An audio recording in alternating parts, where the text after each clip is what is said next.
You're listening to Arsenal Pass, a flesh and blood podcast for players by players, and all about strategy, leveling up, and the latest news in the world of Wraith. Welcome to Arsenal Pass. I've never been to Pittsburgh before, Brendan. Oh, Tell me a little bit about. All I know is I think the Penguins are from there. very surprising, actually. So when I was in Pittsburgh, I think it was the nicest weather that they ever have there. So it's about 70 and sunny. And for some reason, I thought that Pittsburgh was going to be flat. I don't know why. It's not at all. It's pretty hilly and it's beautiful. To be honest, it's a beautiful city. It's on multiple rivers. I think it has the most bridges out of any city in the United States. Like, it is a gorgeous city. I mean, downtown was maybe a little rough in some areas, but outside of that, I was super surprised. There was we were in this really nice convention center, actually the nicest convention center I've ever been in my life, and it had this terrace that you could walk around on the side, and there's this huge river that goes through Pittsburgh that I think connects to the Ohio River, and then past that is like this mountain of just green, like luscious green, and like some houses up there. Like, it was a really beautiful city. I don't know why I thought that Pittsburgh would be like flat, kind of like a Midwest town, which, you know, maybe it is still, but it was hilly. It was gorgeous. And the weather was absolutely fantastic. Like, I was like, I remember being there the first day and I was like, I could get used to this. This is pretty nice. So, this being a geography-based podcast in every single way, is Pittsburgh, is it the capital of Pennsylvania? I've never been to Pennsylvania before. Yeah, to be honest, I don't know if it's Pittsburgh or Philadelphia. I don't know which one, but I had been to Philadelphia, I think back in high school for like some college tour. I don't really remember it, but Pittsburgh is very much more west of that. So I'm assuming they are quite different. I just don't remember anything about Philadelphia. But yeah, it was like, I would actually recommend it. It was really nice. I don't know why. I just thought it would be kind of, you know, if you've been to like Cincinnati, and I thought it'd be more like that, right? Where it's kind of one of these older cities in the United States that had been developed a while ago. And, you know, maybe it wasn't what I was expecting, to be honest. I'm not trying to dig at anybody who lives in Pittsburgh, but I was genuinely pleasantly surprised because I didn't know anything about the city going before I went into it.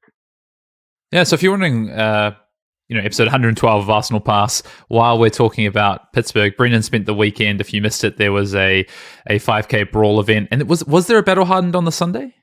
Yeah, there was. Yes, I think so. The Battle Hardened that was sealed.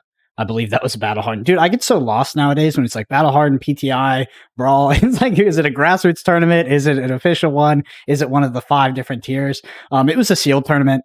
And who won?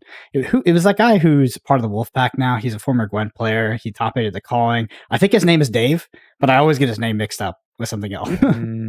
So there's a member of the Wolfpack. Well, that narrows down to about 100 people. So I don't.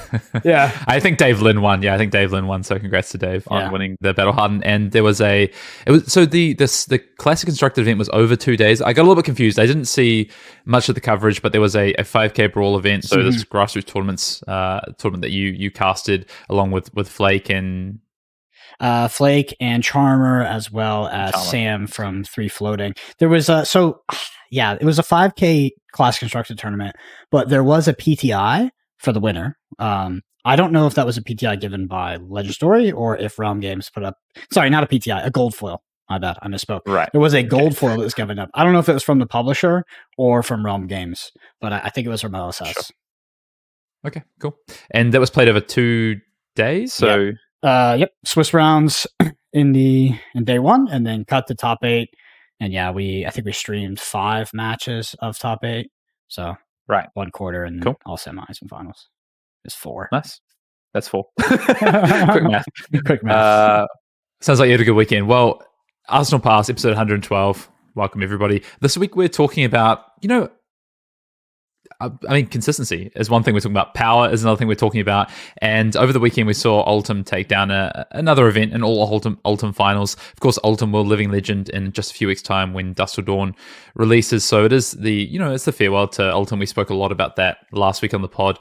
But one thing that kind of keeps cropping up in a lot of the metas that we talk about, Brendan, is this idea of consistency and power and how it wins tournaments. The theory of, I guess, what is the power of a deck. And with Ultim, we've just seen kind of dominate into this format. I mean, Ultim's always been quite strong, right? But how it's dominated into this format really, when you dig into it, comes down to the consistency of the deck, and you can point to a lot of this in terms of decks that have done well in this format. So we're gonna dive into that in the main topic of the pod. But I don't know if you want to add anything to that before we dive into this week in Flesh and Blood. I feel like watching Oldhim, it almost looks better than it used to be. Obviously, it lost Winter's Wail, and it's strictly worse because of that. But the list feels so refined at this point that when I watch Oldhim played, it feels like he's literally playing a different game. Like the cards are just better in every way. The game plan is so dynamic and adaptable, and the value is just so much higher than any deck, and the variance is so freaking low. Like the Oldhim game plan makes Flesh and Blood look like chess to me. Like it's so repeatable. It's the same thing every time, and you just watch opponents when the Oldhim is being piloted by a skilled player just systematically lose. No, they just can't do anything. It's an incredible hero. And I want to talk about what makes heroes as powerful as Oldhim. Like what makes them so consistent. Is it access to larger card pools? Is it starting with, powerful items on the board, so permanents with zero variance, things in the form of equipment, hero abilities, etc. Because I think that as new sets are printed, like Dusk Till Dawn comes up, if you understand the core tenets of what makes heroes like Oldhim be so successful, you'll be able to sort of spot the next one before anybody else. Because it's pretty much the same thing every time.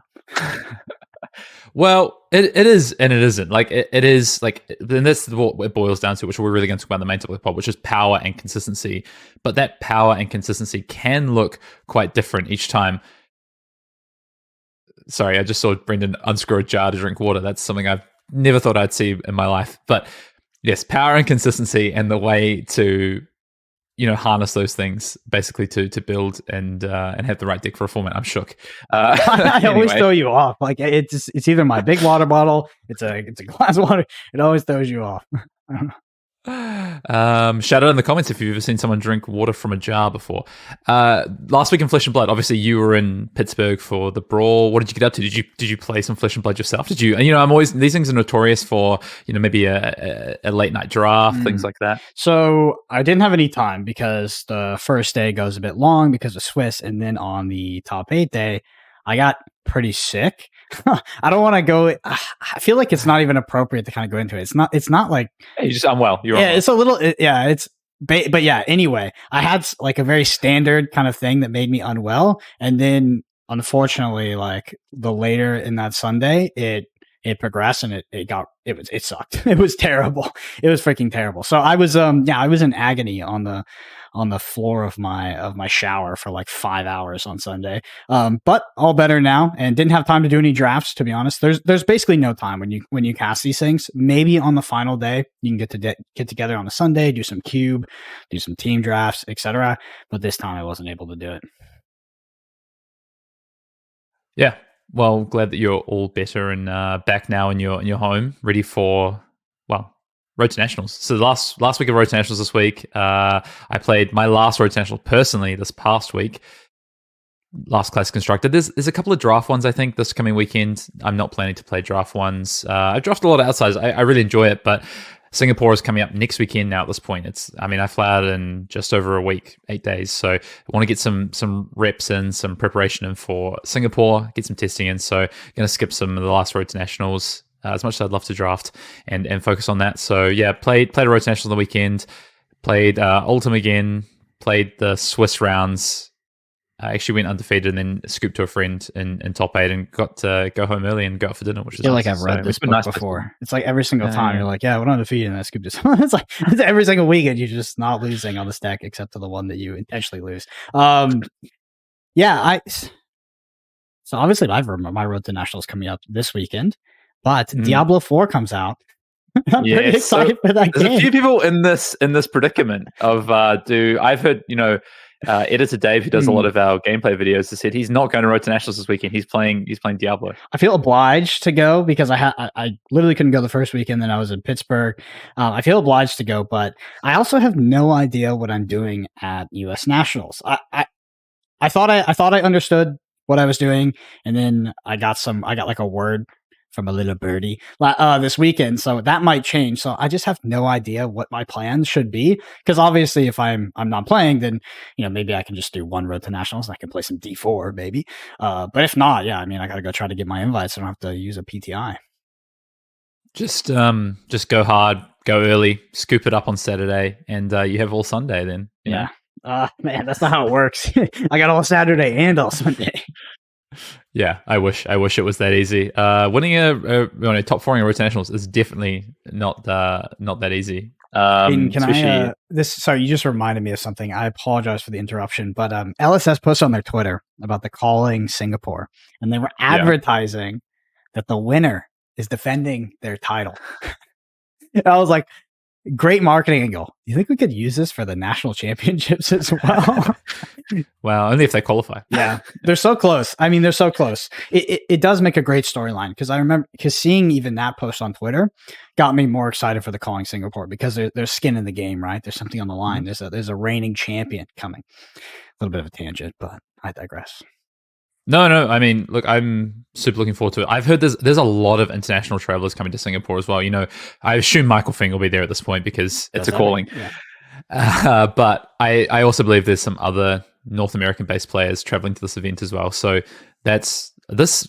I missed out on Pro Tour Baltimore. I was, in hindsight, I really wish I could have been there, watching the coverage, and I felt like I really missed out. I want to be playing high-level competitive fab, and the more players who are traveling to these events, obviously already within the SEA region, like there's an amazing group of players, but then also to add international players to that. It's going to be a great event. I have a feeling that this top 8 in Singapore, you're going to see a lot of repeat names. You're going to see a lot of the best players from Southeast Asia in there as well. Mm-hmm. It's going to be a good event, I think. There's also Monarch Sealed on the Friday, which I'm excited about. So, yeah. Singapore is such a cool location for a calling as well. It is. It's such a cool place. Yeah, I'm jealous. I'm really jealous because, the last place I got to go to I went to Pittsburgh, which was better than I expected, like we talked about. But the last place I went to was Baltimore, which I would say that was still better than I expected, but I had pretty low expectations. Singapore sounds freaking sick, though. So I'm really jealous that you guys get to go there in APAC so far. And then, maybe Japan in the near future here. It looks like it's really catching on. I've seen a lot of Twitter posts. Huge. I saw something in the week. I mean, we can jump into the news, and this isn't really news related. Not that I had this for the news, but I saw that Tamahara Saito. I'd seen that if people know who he is, he's a infamous Magic player. Can you do the slap for us? So people, he's very famous for that, by the way. If you don't know who he is, he's a Magic player.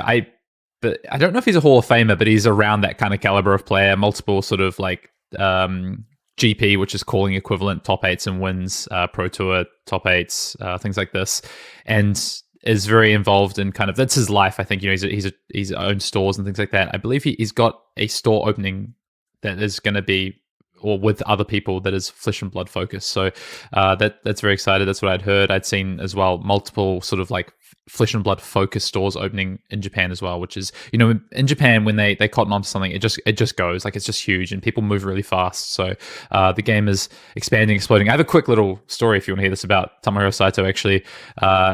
Friend of the pod and my testing partner, Dan Mackay, was playing Tamahiro Saito actually at a GP, so calling equivalent event for Magic. This is like 10 years ago. And he didn't know who this guy was. Like, Dan doesn't keep his finger on the pulse, as Brendan knows, of like, players and things like this. He's bad with names. But he's like playing this guy, and Saito does like the slap, and then Dan gets really confused, and so just does it back to him. That's a very Dan Mackay thing to do. Yeah. But yeah, Japan, fab, very exciting. The news, Brendan, to be honest, not much happening this week. I think in the past week since we recorded the last pod, LSS have posted like one or two things. Of course, in style, they did post, I believe, something that we were talking about afterwards. What they haven't posted though, Brendan, and this is something I want to talk to you about: Worlds. Are we getting Worlds at this point? To be honest, I've resigned at this point of like getting any sort of reasonable notice on these things. I remember I was at. I mean, a lot of people listening to this were there in Baltimore. James is on stage presenting. Everybody's excited. Worlds. TBD. I mean, come on. I thought it was going to be like on the Monday or something, but it's been it's been weeks. It's really tough to travel. So when I went to Pittsburgh, I mean, I probably booked my flights a month and a half, 2 months in advance, which is not a lot, But it was $600 to go to Pittsburgh, which is a 2.5-hour flight. You can imagine how much it would be to go to the City of Lights, as you know, that's where we're going, wherever that is. I'm starting to get concerned actually about this. You know, I think LSS made big steps last year about, hey, we're going to give more notice. We're going to try and put the calendar up front in sections, these seasonal, these seasons that they've talked about, which has been a great shift. But, you get this kind of information and you get this kind of commitment. I would call it a commitment. I think it's been a commitment from LSS, and then that not followed through. We're now getting to a point where we're now into June by the time this pod drops, July, August, September, October, November. We're under 5 months from probably where Worlds is going to be, or around 5 months. That starts to get quite scary, and that's going to be difficult for travel and people trying to organize their lives. Not everyone is able to put full time into flesh and blood. Some of us have careers and jobs and need to organize lives, children, dependents, things like that. So yeah, and it's just so damn expensive. It's wild. Yeah, way more. Yeah, than travel year. within 3 to 4 months, travel is more expensive than it's ever been before because people are booking trips further out. People are looking to travel, wanting to get around. That's kind of the reality of post-COVID world. So, anyway. I do want to tangent because I want to ask, do you think that I don't think it's happening, but I do think in 2024 they'll probably start actually competing more for spots at these convention places with other TCGs. Maybe they already compete with like general people being there, whether it's like a mining convention or my favorite one, by the way. Yeah, jiu-jitsu convention or something. But with all these new card games coming out and all of them being like, hey, we're doing a ton of OP, I wonder if actually it's going to be even tougher because I don't know. So this past weekend, Hayden, One Piece did their signups for their like regional tournaments, some of them which are online, and apparently the queue was like 10,000 people and it sold out in minutes. It's just absolutely ridiculous, the appetite for organized play right now. I think that if any game wants to be taken seriously in 2024, they need to like be bigger and better when it comes to organized play. Because they're all sort of competing in the same boat. Right? They're all going for the same player base. Yeah, I mean, it's definitely. I think you just talking about conventions in general is probably something, because I know, so from my world, from my what I do for work, what I do for a job, is that through COVID, what you'd call like, these big kind of shows, these retail shows, these wholesaler shows, they really dropped off. People doing a lot of stuff online, they shrunk. There's some massive ones in Vegas and Chicago, I know, in the fashion world for like commercial fashion. So what I work in. And those have grown again. Those are starting to get bigger and bigger. So these spaces are, people are back out showing, they're wanting people in person. I think, trying to find space is going to be a challenge. I think that is probably what LSS are facing right now and why this delay is happening. I'm not saying boom off stage or anything, but it's frustrating. But I know there's obviously things that are out of their control as well. So, apparently there's a rumor, I don't know if it's confirmed, but that's like the lore behind why we were in a tent at Worlds. It's like they had a spot secured, and then someone came in and just like, we'll pay you some ridiculous amount of money to take this spot. And they got moved to a tent. Oh well. Anyway, elsewhere in the news, like I said, final week of Road to Nationals happening this week. Unless you are in Europe, I believe they get an extended week because of the calling Antwerp that happened. Singapore is on next weekend. If you're going to be there, come and say hello, especially on the Friday. If you hang around the venue on the Friday, playing in the Monarchs Field event, come say hello, come and hang out. Looking forward to it. If you've got any recommendations as well for where to eat in Singapore, please send them my way. We talked about Ultim Living Legend, Dusk Til Dawn previews. This is what I want to talk about in the news, Brendan. I want us to have a little look at some of the previews so far and have a chat about them. We didn't do it last week. We kind of ran out of time.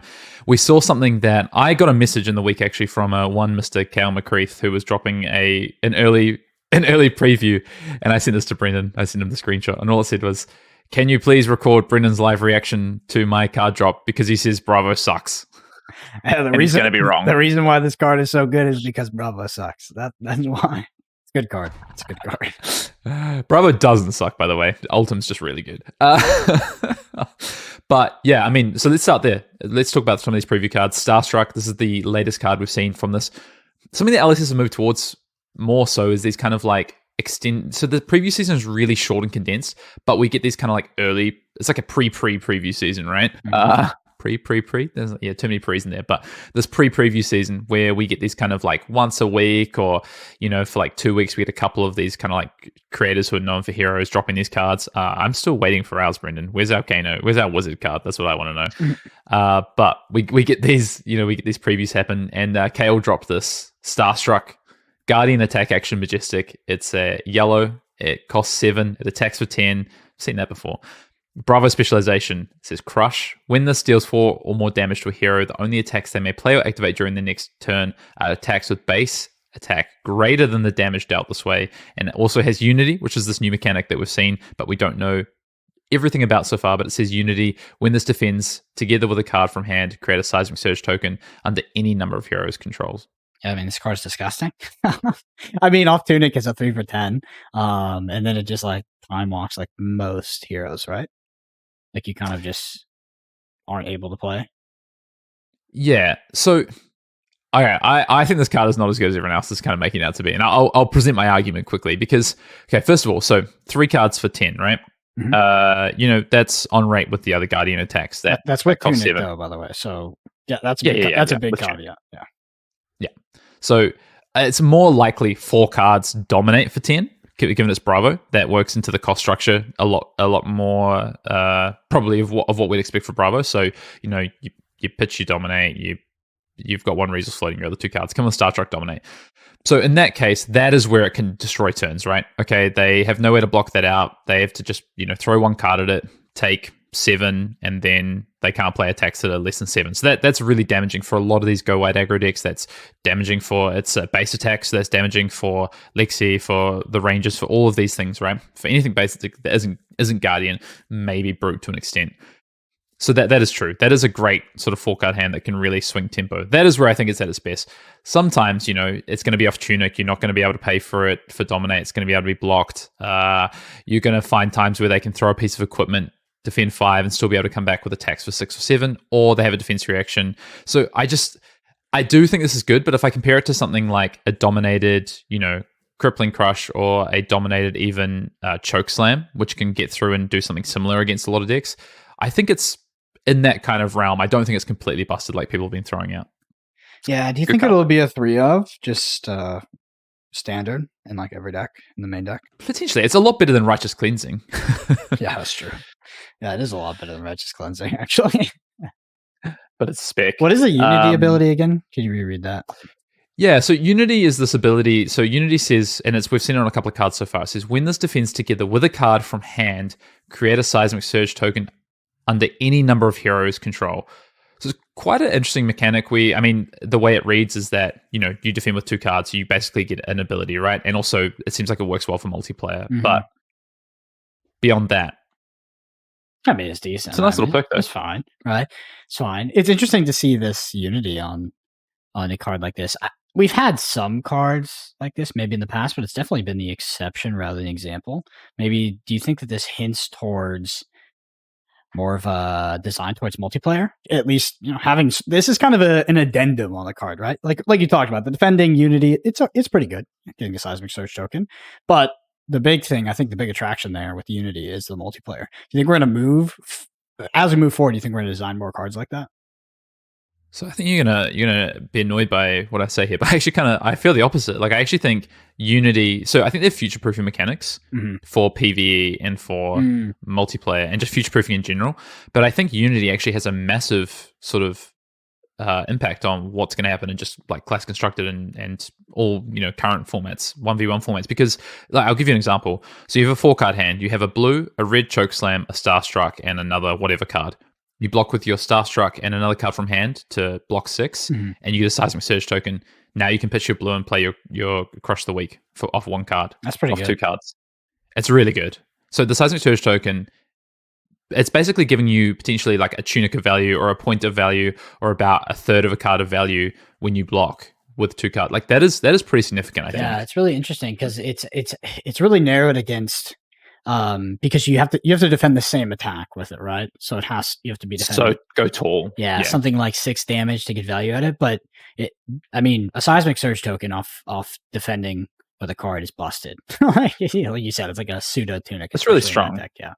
Yeah, yeah. Like obviously I've given best case scenario. I've given you like a really good 4-card hand that enables that, but like that is relevant. Like that is going to come up. And also the card by itself is still good. You know, it's a really good card. Like people are right to call this card out as really strong. I just was not maybe as high as some people on it.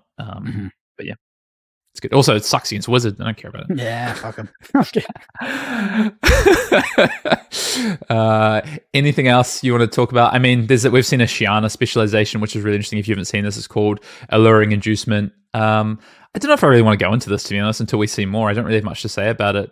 I don't remember. I saw it when it came out. I just don't remember what it said exactly, and I have no access to Discord because I'm recording the cameras.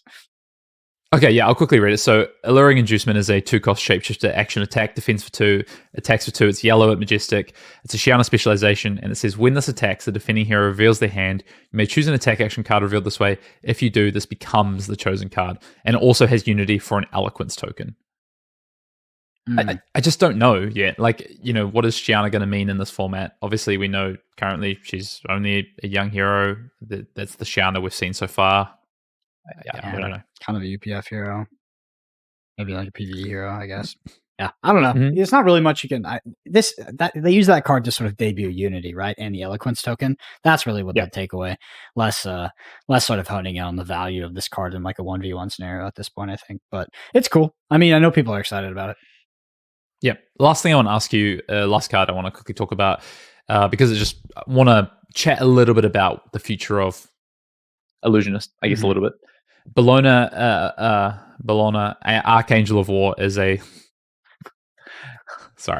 light angel ally that has 4 attack and 4 health, and says it's Majestic. It says once per turn action, 2 resources attack, and when Bologna attacks, you may banish a card. Is that how you say? I don't know. Bologna? I think it's pronounced Bologna. No. Yeah, here we go again. When this ally attacks, you may banish a card from your hero's soul. If you do, put a +1 attack counter or power counter on each angel you control, and it has Ward 4. So what do you think about this potential of we're just going to see this new Light Illusionist be really focused on allies like we saw with Dromo, and it be focused around Ward, essentially? Yeah, so when this card was spoiled, I believe... Wasn't this card spoiled at like the Pro Tour or something? I just remember asking Brian Gottlieb, who was sitting next to me when I saw this card for the first time, if that was exact. I asked him that exact question. Yeah.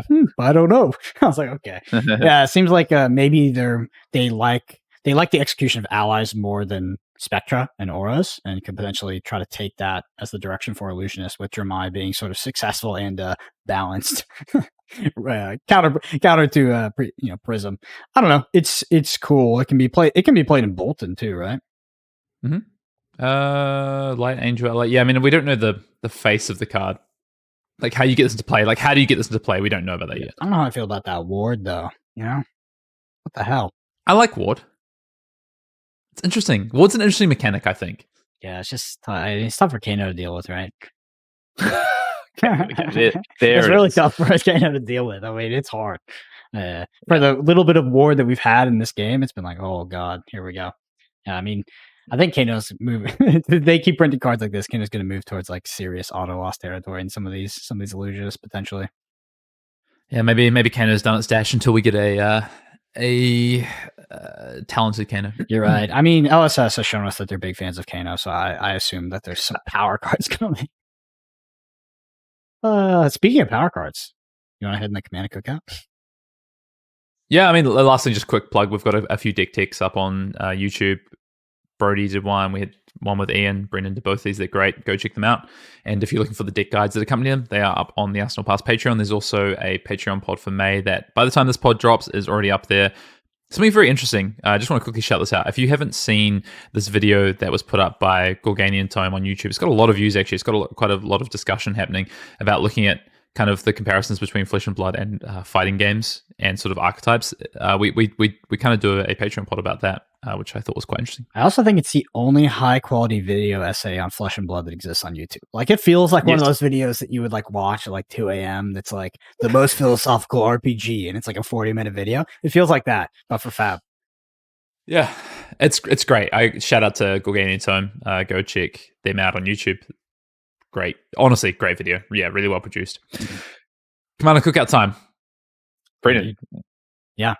Maybe I'll leave you to read this, because this is a question that comes in from our our sound engineer Hoodwill, who asked a question about something that I have talked about ad nauseum through the history of Arsenal Pass. Yes. So Hoodwill says, what would it take to make Unified Decree viable? You mention it quite often when talking about cards with potential, but I can't see past the 2 cost being what nullifies the upside you get from banishing a playable reaction. Wouldn't it be better if I was already holding a reaction in my hand instead of decree? Can you walk me through the thought process on how there's any opportunity for card advantage with it? Well, yeah, it's my question too. Hayden. So, yeah, if you're not familiar with Unified Decree, because I guess a lot of people aren't, because this card has not seen much play. This must be one of the least played class Majestics, I would say. This looks like it's from Dusk Till Dawn. Like nobody's seen it before. It looks like a spoiler at this point. So Unified Decree is a yellow 2 cost warrior attack reaction, defense 3, of course. It says target weapon gains +3 attack. Target weapon, mind you. Target weapon. Not target sword, target weapon. And reprise. If the defending hero is defended with a card from hand, this chain link, look at the top card of your deck. If it's an attack reaction card, you may banish it. If you do, you may play it this combat chain. So, I guess the question that Will is asking, right, is like, if you're paying 2 for a +3, this is worse than, say, like a 1 for 3, like we see pretty standard rate, like Stroke of Foresight or things like that. And those also have other upsides. So that would be a 1 for 3, right? Even 0 for 3, I guess, is kind of the rate. Like, think Nimblism, think Iron Song Response, etc. 0 for 3. So you're paying 2 resources to do that already. And then you get this ability to banish a card from the top and play it. So I guess what Will's looking at is like, that would be a +3 potentially as well. Like, say that cost is 0, you could be looking at a 2 card 6, right? Yep. And it costs 2, which is like that's a brutal assault, right? At a reaction speed. Or it's no, it's not. It's more than 2 Stroke of Foresight. So I mean, yeah, I was just thinking about it. The best case scenario is it's good. It's not crazy. And then the floor sucks balls. Well, the floor does, but it's a yellow, it blocks 3, you can pitch and set it up, things like that. But anyway, this is why I think it is actually good and can see play, is because it doesn't cost you. So you get the +3, and you get to find the reaction off top. So you get to present a minimum a 2 card 6, which is actually really hard for Warrior to do. Like, it's not something that Warrior can often do. Reactions are also really powerful, and we've seen metas go through where defense reactions are less played because of different reasons, because of the decks in the format. Reactions continue to have this ability to play in the reaction step continues to be a really powerful thing in Flesh and Blood. But beyond that, if you're able to pay 1 resource for your weapon, so here's your hand. You've got a blue in hand, and you've got a Unified Decree. 2 card hand. You pitch your blue, you come in for your sword, you play Unified Decree, you find a 0 for 3 off the top. You've got a 2 card 9. Where else are you getting 2 card 9s in this game? That's pretty good. It's really good. So this is why I think there's power, and that is just based on what's currently printed, right? These 0 for 3s. Well, that's before we even talk about maybe weapons that fit into this cost structure better, where maybe you have a 2 cost weapon, you pitch a blue, you pitch another blue and play this and still get the value. That's weapons that maybe cost 0 in the future. I mean, Raiden is there. So there's a lot of, I think, ways that this card could be really powerful. Like, I'm giving you an example of a 2 card 9, which I think is powerful, but there's other ways for this card to be really good. I just think well, this leads into what we're going to talk about in this pod. You need consistency with your power. So you have a card here that has a potential ceiling, but it doesn't have consistency because of the fact that you have to banish a potential random card off the top. Now, you want that card to be either a known because you pitch stack it, or you want it to be a known because your deck has redundancy in it built in, so that you're always going to get return off this card that's above rate.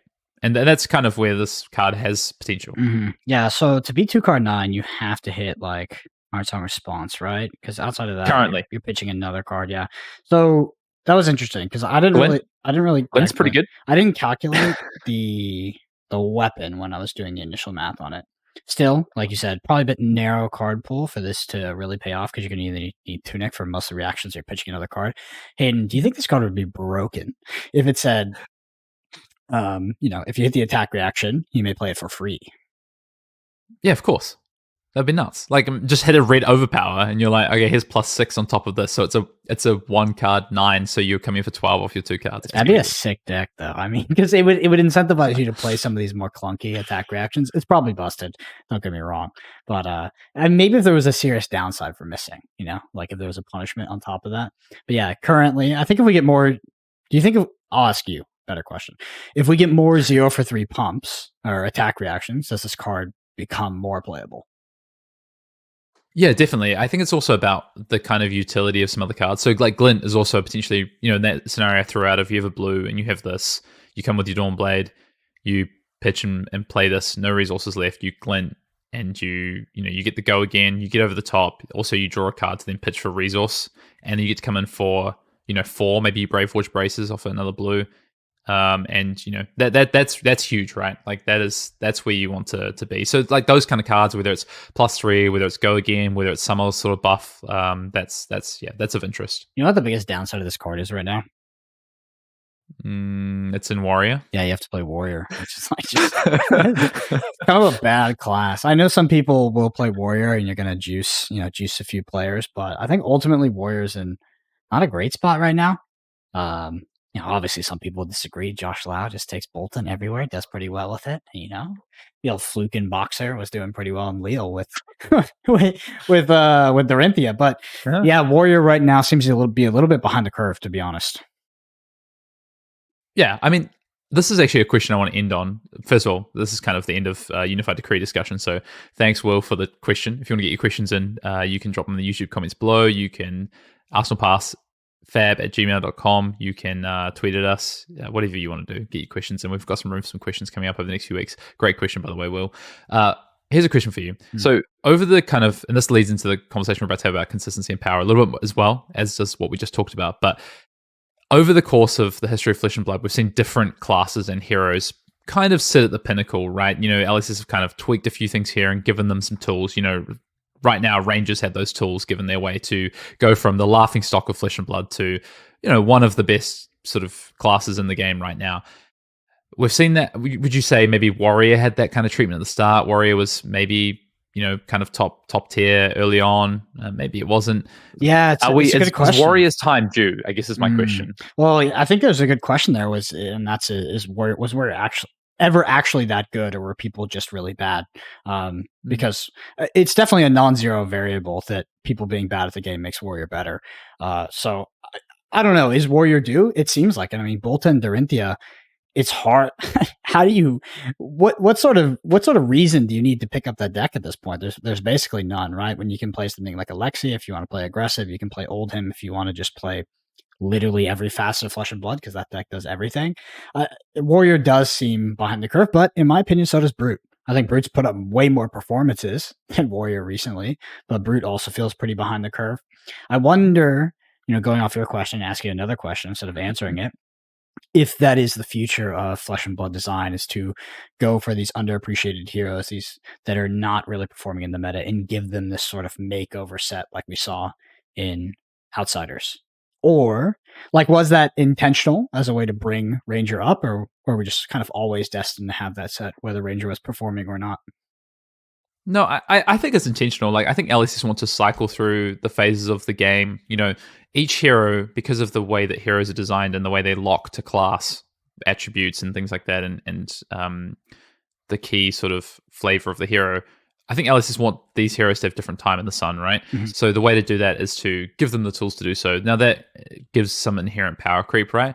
But also if you're doing that lock to class, the power creep lock to class, that avoids some potential issues with total game power creep, right? If you put it in generics, and this goes into a much deeper design philosophy discussion, but I think it's a really interesting way to do it. I think it's a really great way to do it. It gives sort of cyclical nature to classes. For instance, what we saw with, let's take Chain, for example, right? Mm-hmm. Potentially really pushed, intentionally, not intentionally. Shadow Runeblade goes away. Now, does Shadow Runeblade return at some point, maybe in a much weaker hero form, so that the card pool is stronger, but the hero's ability to use it is lower, right? We might see that with Vincent, for instance. So it might not be at the pinnacle like Chain was, but then say 3-4 years down the track, we cycle back again to a Shadow Runeblade that is powerful enough, or we get some extra cards that bring Vincent up, for instance. So I think it's really interesting. I think it's intentional. I think it's great for the game, to be honest. It makes it interesting. Ranger being there right now, next, set, maybe Warrior's there, like that is kind of a great part of the game, I think. Yeah, I mean, you pre-answered my question, which was going to be, does that sort of inherently push us towards power creep?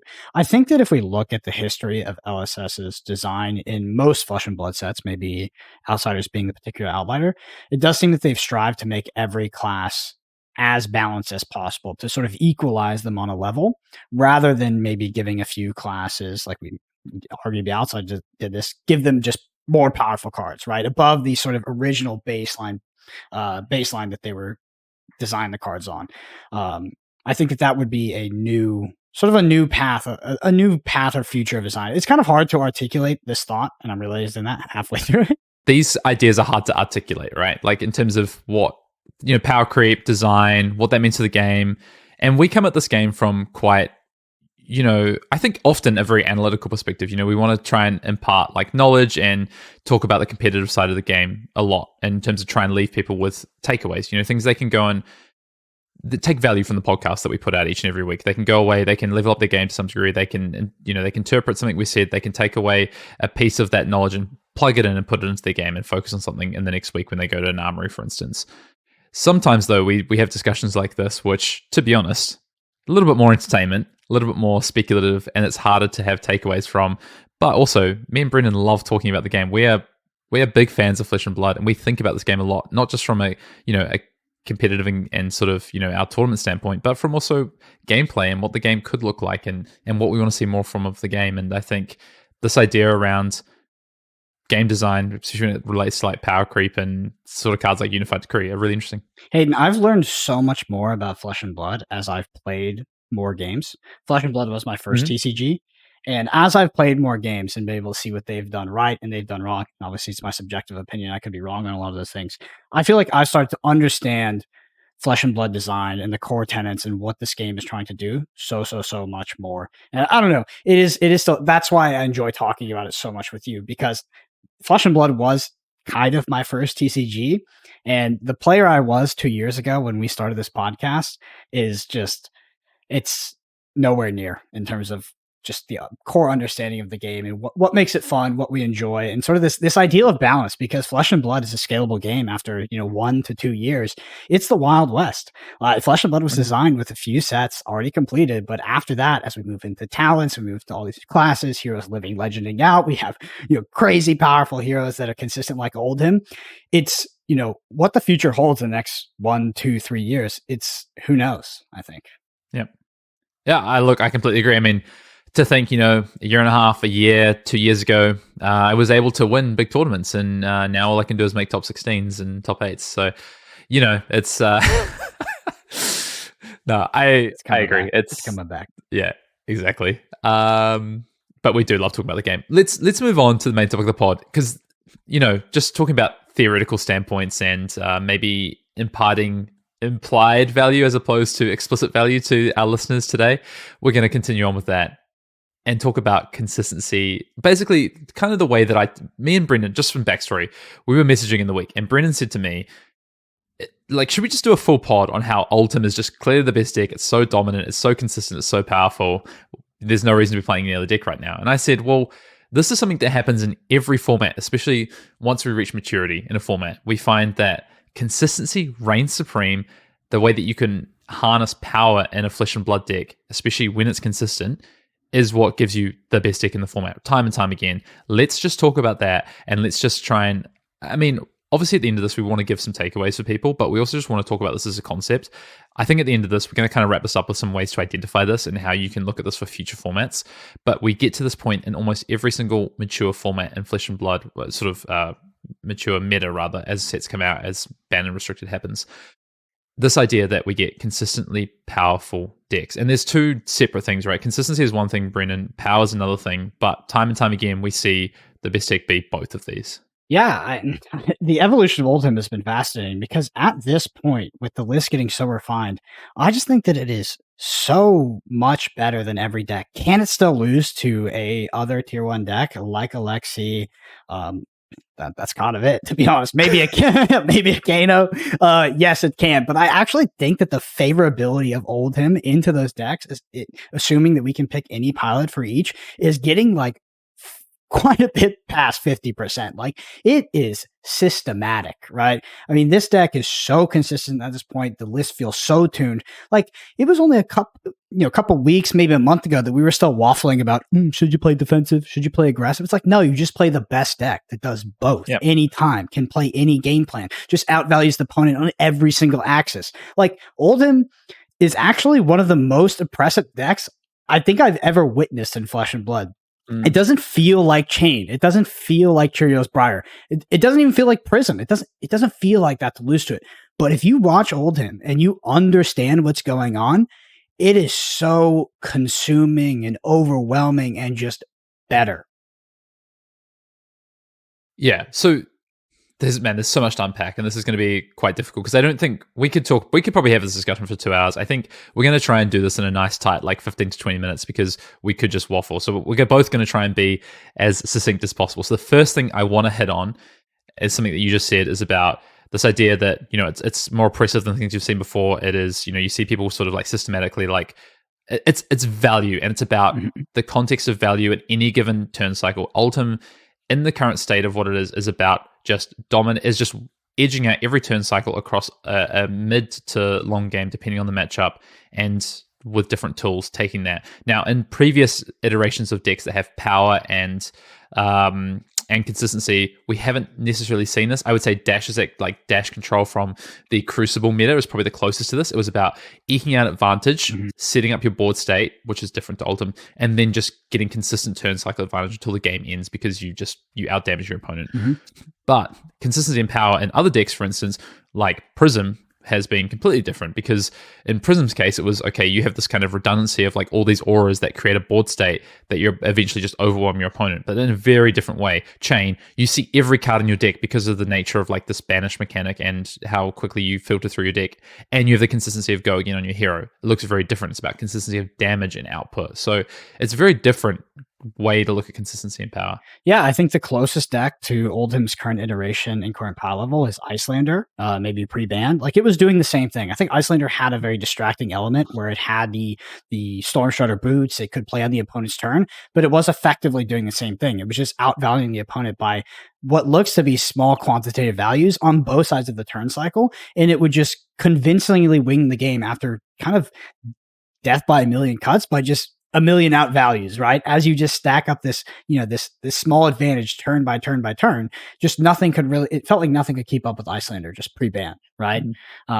So for me, that's the only deck that comes close. Like, these Prism decks, these Chain decks, they felt oppressive at the time because they were doing things that broke the core tenets of the game. But outside of that, they just didn't feel like Oldhim. They didn't feel as consistent. Even Chain, which I think was one of the most consistent decks ever in Flesh and Blood, is nowhere near as consistent as the current Oldhim list. So because I think we could just, like I say, keep digressing and going over this. Let's hit on we made some notes because we wanted to make sure we got this across. Let's hit on some of the things that are important to power and consistency. So first of all, what is consistency, Brendan? I mean, you talked about this a lot. Blue cards give you consistency, because if your resources are also playable cards, that gives you consistency to be able to enable your turns. Repeatable game plans, like, hey, pitch a blue, swing a weapon. Yeah, weapons. Honestly, weapons is another freaking bullet point. Weapons. There. Yeah, weapons. Yep. Freaking broke. Yeah, and I mean, just like, so Icelander in particular is a really good example. Repeatable game plan of just outvalue, in-game boots, plan. Dash, set up, pistol. These are repeatable game plans. Chain is a little bit different in that, but so maybe we'll just leave that example. But yeah. Chain more of a combo deck, but we can just talk about like what produces the best decks. I mean, I think it's at this point in Flesh and Blood, I think we've gone through a paradigm shift in sort of the ideology of what makes a deck powerful. And it's less about this like high percentage, just a combo deck that's, playing all of these, all of these cards that fit to this one narrow game plan. It just executes that one narrow game plan. Like, now it's just like, does your card say 8 instead of 7? Can you play it off Tunic and play 2 cards instead of 3 cards? Like, you just consistently outvalue the opponent on just raw cards. And it's not even the exact pitch value. It is like, what I talked about there with the Tunic, it's like really important. It's like, if you can every third turn, right? Every time you get your Tunic counter, you can do 2 card 8. Like, it's so much better than what most other decks can do. I also think like not having any bad hands. There's been very powerful decks in the past. This is like a classic Runeblade problem. You sort of make this bargain with power, and you can draw these full non-attack action hands. You can play Lexi. You can draw these poopy hands that are just so bad. Oldhim just doesn't have that. Oldhim doesn't have that at all, and a lot of that is access to the weapon, but a lot of it. You've never drawn an all red hand playing Oldhim, then? Well, you're right. In the mirror, it feels a bit more tight, right? And I think, yeah, those hands can be super punishing. I think when playing against another Oldhim player, also playing against Lexi, it's not ideal. But I don't think it's nearly as inconsistent as like a Briar or even the current iterations of Lexi. I think it's much more consistent. That's right. Yep. Yeah, I mean, I think inevitability is another thing that produces these decks. So, they just dash, I used before, these dash pistol decks previously, and even now, even though they see less play because of their spot in the meta, they have inevitability. They have, once they get the items down, they're just going to out damage you. They can cycle back 3 to 4 blues every turn. They don't lose cards out of the deck. That's another big thing, not losing cards out of deck as well. We see that with Ultim's hero ability, for instance. So there's some exception, I guess. You talked about Briar, etc., not having it, but even that, right? Even take Cheerios Briar, right? Like redundancy of cards. That's what produces this. So exactly. All these 0 for 4 effects, all these effects that just give you go again. That was actually a deck that did smack of consistency, power, and consistency. It just was maybe looked a little bit different to what we've seen from things like Ultim and Icelander, where the blues are really potent. It was about the reds being redundant and not needing resources to fuel your game plan. Yeah, I think in addition, like a good matchup spread and not needing to quote unquote gem format, just being good against everything. It sounds like that. Of course, you want to play a deck that's good against everything, but I would argue sometimes, especially in narrow formats at high level events, you would like to take a deck that's 60, 70 into what the expected meta is, but maybe have some bad matchups, maybe have some auto losses. But if you look at something like an Oldhim, I just think it's like 50 to 60 against like everything. It just feels so well rounded, right? You don't have this potential just terrible matchup looming where you just auto lose or something like that. So this is where I want to tangent a little bit, because I don't want people to think we're just like straight up pouring the Kool-Aid down their throat, right? Because I do think that point is sometimes true, but not always true. So, and I want to give an example to kind of show this. So current builds of Ultim, right? They feel really refined, really well-rounded. Of course, we've had Ultim for as long as possible now. It's about to leave the format. So we've had the longest time possible with it. I mean, I guess that's true at any point in time, but you know what I mean? Like it's been a long time with Ultim. It's super refined. The meta's pretty well defined.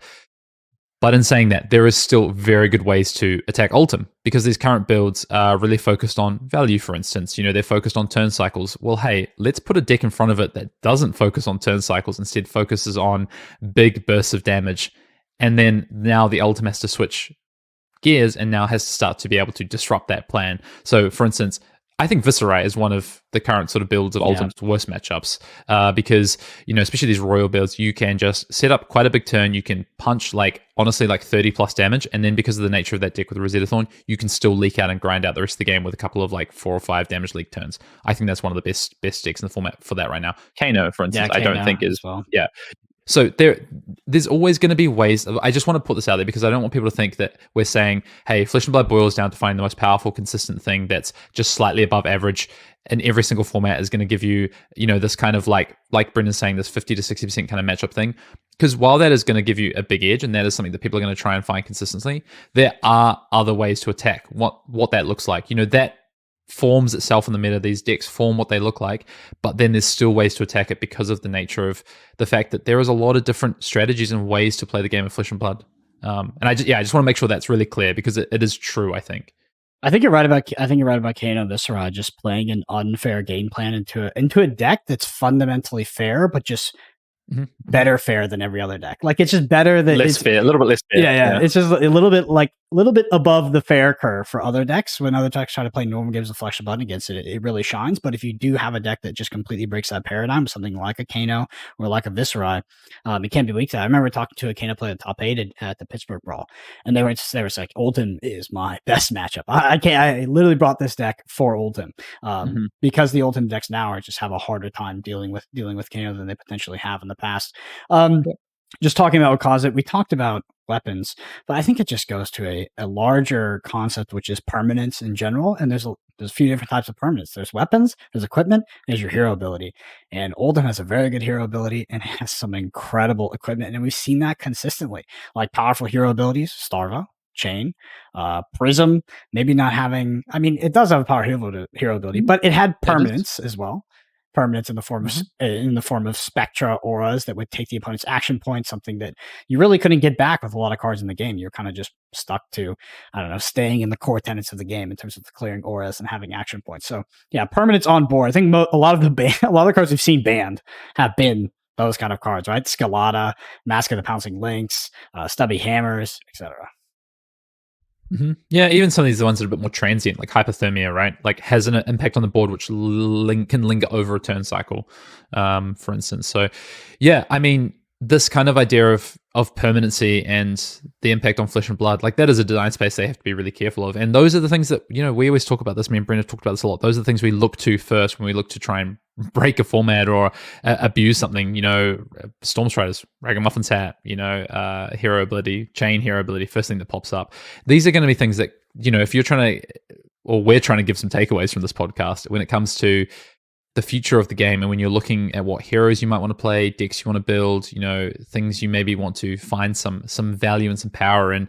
Maybe it's because it's not the thing that people are doing right now. Maybe it's because of new set releases, whatever it might be, your reasoning for it. The things that I would look at always are what can be impacted on the board. So yeah, hero ability, getting leverage out of a weapon. That's why I love Romping Club so much. You know, the potential value of like 2 resources for 5 on board is like huge. Like, you know, that's a better rate of return than any of the weapons we've seen so far, Anathos, etc., Winter's Wail, even. Like it's on par with those, but how do you get it out of it? That's the next step. You know, you identify this ability of potential consistency or potential power, sorry, but then how do you make it consistent? That's the next thing. That's the tough part. Yeah, I'm just reflecting. I wonder if in the past and up until the current time, if we have looked at permanence and tried to break the game from there more than we've looked at individual cards. I think that most of the time we've looked at permanence. Like Chain was permanence.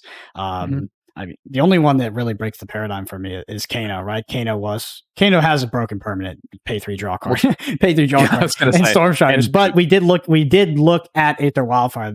But if you look at something like a Viscerai, a combo Viscerai back in the day, that was Scalata, just things that start on board that you can exploit because you can do it every single game. It's right there. You don't have to draw it or anything like that. There's no variance to it. Hayden, what credence do you give to heroes with larger card pools? Do you think that currently contributes?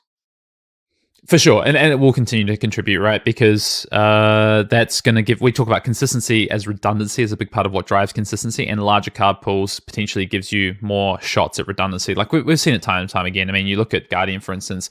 You know, hey, there's more cards that have big numbers in the bottom left-hand corner and a blue. So that just gives consistency. You know, a card like Rouse the Ancients, for instance, is such a strong card in blue, and it gets benefited by larger card pool, for instance, because of these abilities to reveal to it.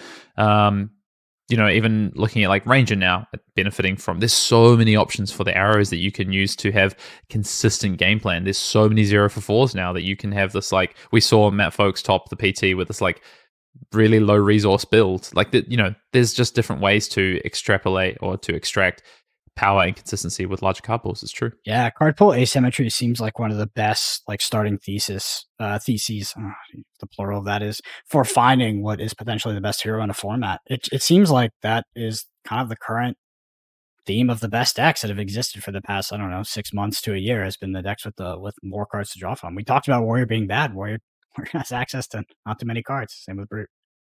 Yeah, I think when it comes to Brute, I think feces is the correct terminology for Brute. Yeah. Hey, what a calling! What a calling! Let's talk about this. Let's talk about this in the current meta. So, what does this mean for Oldhim versus Lexi in that discussion? I think that Oldhim is more consistent. I think an Oldhim can enact more game plans. It can be both defensive and aggressive. Like we talked about, it's just really trying to get value. Lexi suffers from bad draws, dud draws. It can have a hand that does basically nothing, which we've seen cripple Lexi's. In close games that exist on a razor's edge, we've seen Lexi's lose this all the time. Saw them quite a few times on stream for the Pro Tour. Lexi is also forced sort of forced to be the player that wins the game. It feels like sometimes against some of these Ultim decks, is has to do this complicated stack while also presenting constant pressure so that it mitigates the damage that Ultim could be presenting back with on-hit effects. It's like it has to attack from multiple angles to have any chance to win the game. It has to be aggressive and be taking cards out of Ultim's hand, and it has to be stacking for the end game. Just a tough game plan to enact. And yeah, I think that Lexi also has a potentially, I mean, I'll ask you, Hayden, this. Do you think Lexi has a larger variance spread across all matchups than Ultim?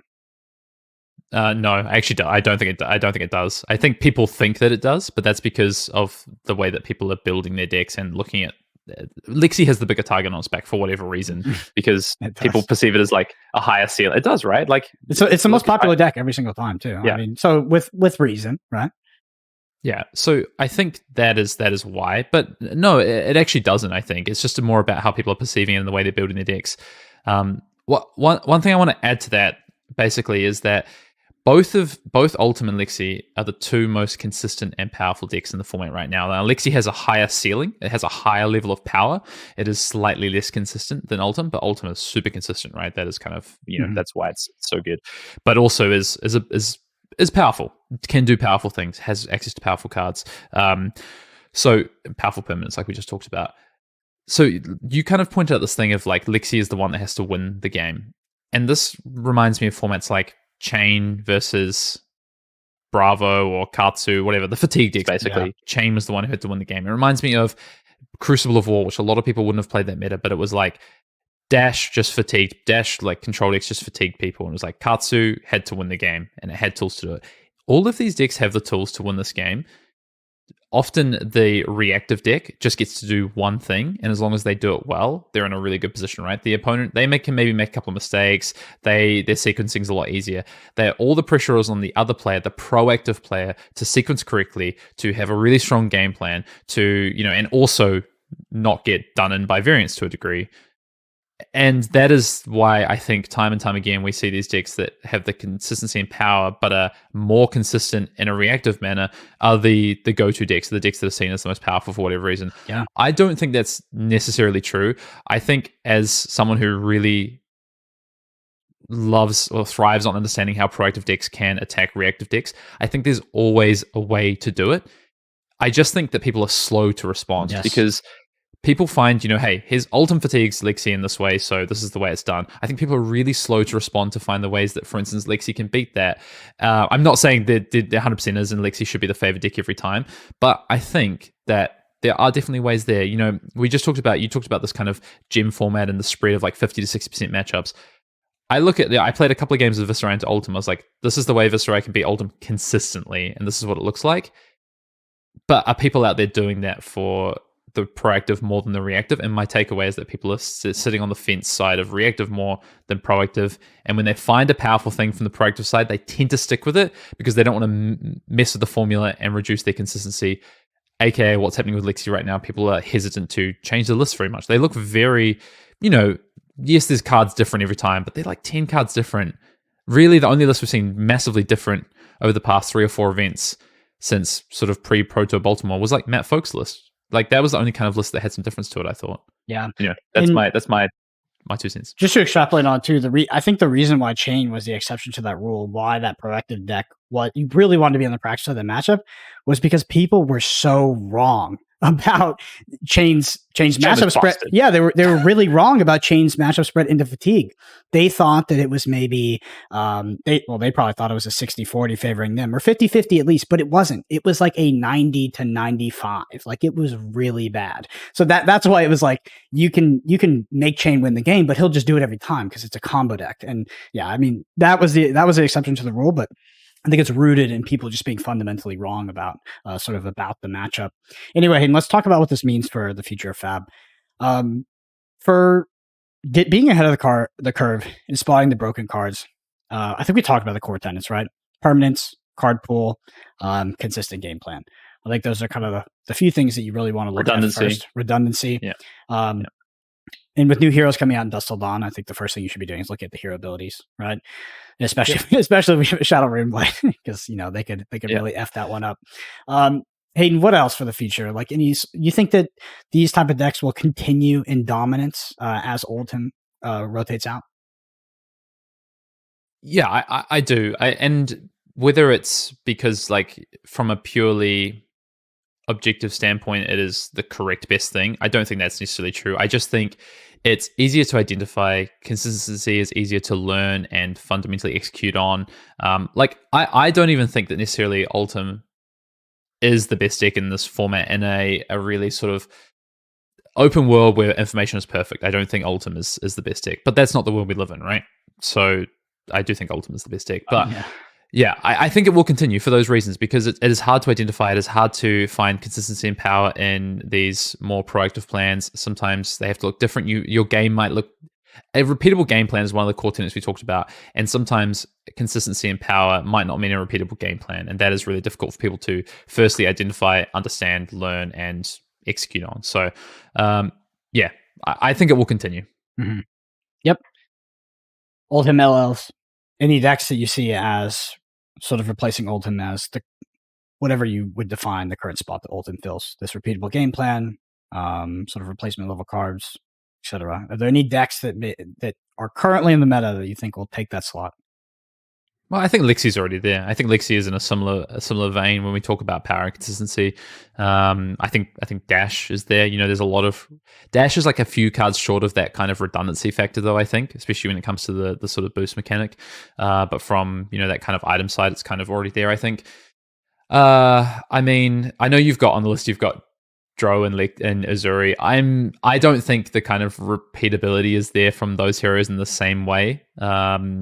Because I don't think the homogeneity of dragons is actually... I think they're quite vastly different, what they look like and what they do and how they impact the game spread. I think Bravo is another sort of consistent sort of... It's got some of these fundamentals we talked about. But then other than that, I mean, some heroes are really sort of on the cusp potentially. Runeblades, for instance, ninjas. It's close. Wonder, yeah, kind of a tangent, but I wonder if we could see Katsu mid-range or Katsu control actually come back into the meta now as Ultim goes out. Because Flick Flack, we talk about looking at permanents, but looking at a cycle of cards, that card is definitely far, far above rate. Yeah. Mm-hmm. Yep. Yeah, I mean, anything... Oscar Momentum's a powerful permanent. Yeah, it is. It really is. It really is that. But anyway, any other things you want to touch upon before we close out? No, I mean, like I say, a lot of the time when me and Brendan approach podcasts, just, for everyone out there listening, we really try and have some sort of main topic of the pod that we can impart and take away. I think as we've grown now 112 episodes where, we're more than 2 years into this, we sort of deviated to that to some degree in some pods like this, where we want to talk a little bit more philosophically and present some arguments of maybe ways to look at the game. But I still think there's some takeaways from this, especially when it comes to how to look at decks for the future, how to identify what power is, and just this idea that consistency is one of the most important things in Flesh and Blood. Mm-hmm. Awesome. Well, if you're listening to this on podcast platforms, there's a video version on YouTube at youtube.com/ArsenalPass. Hayden and I are both on Twitter at BrendanAPG and at Fien_Dale.